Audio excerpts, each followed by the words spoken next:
So, 390 is toast. But don't worry, it'll run again. But what the HE double hockey sticks happened?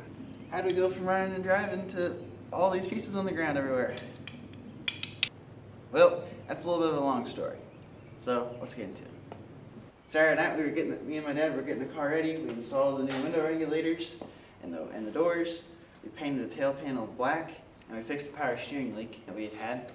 And we're getting the car all ready for our first car show of the year at a local Cars and Coffee. Very exciting. So Sunday morning, we made it about 15 miles down the road, and poof, engine made a popping sound. An absolute ton of white smoke just poured out all over the road. The engine died. Pulled over to the side of the road. Got out, popped the hood. Everything looked okay. Now I checked underneath the engine, and there's a connecting rod poking through the oil pan. We were just cruising 55 miles an hour. We weren't racing or anything. Just running, just normal, running fine. And then, bang. So, thankfully my grandpa was already going to go with us, and he was already ready to go. So he just, instead of going with us, he hopped in his truck and hooked up the car trailer and came pick us up on the side of the road, haul it back to our house. And then in about 3 hours, we had the whole engine, whole drivetrain out, had it all taken apart and assessed the damage. First thing I did was pull the spark plugs, and it was pretty apparent that number 5 was the one that had the damage. The ground strap had cracked off at the end, and number 5 plug just looked bad. So we pulled the engine out of the car, dropped the oil pan, then pulled the heads off, and then found a hole in the side of the block of cylinder number 5. The cylinder itself had a hole in it. And then the connection rod also put a hole in the bottom skirt of the block itself. So the block's pretty much toast now, the 390 block is. So how did it get a hole in the side of the block all of a sudden? Well, the water jackets in that 390 have always been very rusty, and I probably should have had it sonic checked and magnafluxed when we built the engine, but I was kind of cheap and I didn't think we would do that, so we didn't. And it ran good for about 1,000 miles. So anyway, my theory is that it rusted a section of the cylinder on the back side. It was just a little weak back there, and maybe there's a casting imperfection in general. And a little pinhole opened up, snagged that side of the piston, and then the entire thing just went into the cylinder, stuck a hole in it, and then crankshaft brought the connection rod back down and sent right through the oil pan and shattered the piston on the way, and then put a small little hole in the side of the cylinder block.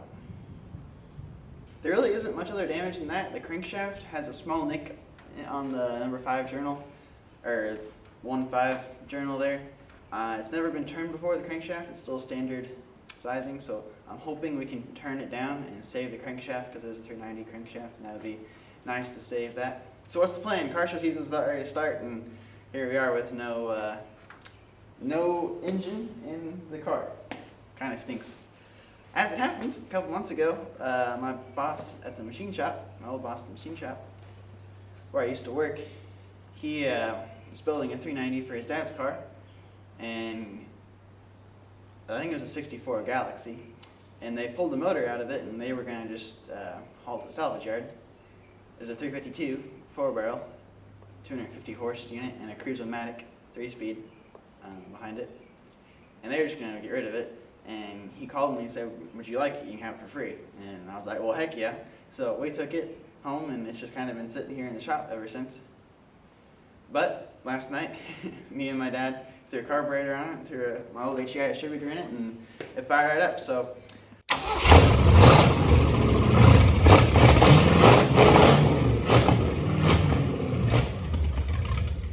that's the plan now. It's going to be a 352 powered Ford Torino. I'm going to put my Sidewinder on it, put my cam in it, headers. But that 352 has flat top pistons already in it, so we're already going to increase the compression ratio, so that's kind of cool. And it was free, so anyway, that's the plan.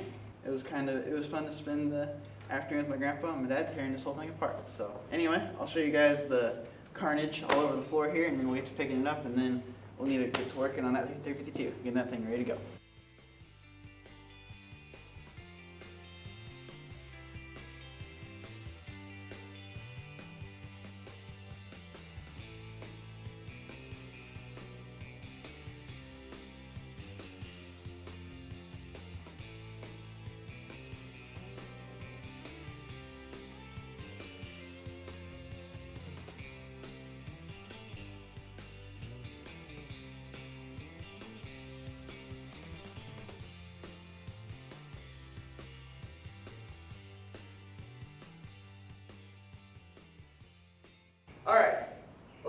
disaster picked up.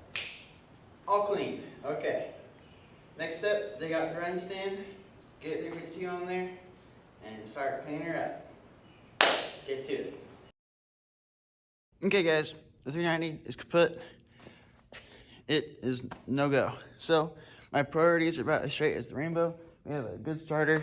We have a 352 right here with a bad starter. I want that starter on there, some other parts on there, and see if we can get to fire up real quick before I have to go somewhere. So let's get to it. This here is a 1964 352 out of a 64 Galaxy, I believe. This did pop over. That stupid rooster. The distributor works, plug wires work. I'm just gonna replace the starter, do some vice grip wiring, do a carburetor on there with some gas, and we'll see if this thing will light off. I almost forgot, I need to throw my oil filter adapter on here too with an oil filter, and probably dump some oil in it because it's probably a little low. The only oil filter I have is this one here that came off the Torino originally when we pulled it out of the garage. I kept the original oil in it all this time, so I guess I'll clean it up a little bit and we'll throw it on there because it's the only filter I have. I forgot this adapter still has the gasket on the block, so that's really good because I don't have another gasket. The valve cover gaskets on this engine leak like the Niagara Falls, so I have some used Velcro corks to throw back on there. And maybe I'll put my chrome valve covers on too, because those are nasty. But then again, the whole engine's pretty nasty too, so. I definitely think this engine may have missed an oil change or two. I sprayed some PB Blaster on this and cleaned the gas service up a little bit. Hopefully it'll seal a little better, and hopefully the PB Blaster will eat some of that goop that's all over the rocker arms. I'm also going to throw the plug wires off the 390 on this one because I don't have a whole lot of faith in these plug wires. Just make sure when you're doing this, you keep your firing order in mind on this here Ford. 1, 5, 4, 2, 6, 3, 7, 8. It can be in any order in that way, but just, has to fire in that specific order. So just do your plug wires one at a time to where they were, and you'll never lose your firing order. Never mind on the plug wires, I had the wrong kind of end on my new ones, so we'll just use the old plug wires. Just got the old starter off. Now I'm going to take this Sharpie and count the teeth and make sure my new starter and this starter have the same amount of teeth, since they're not actually for the same engine. Just to be sure. 1,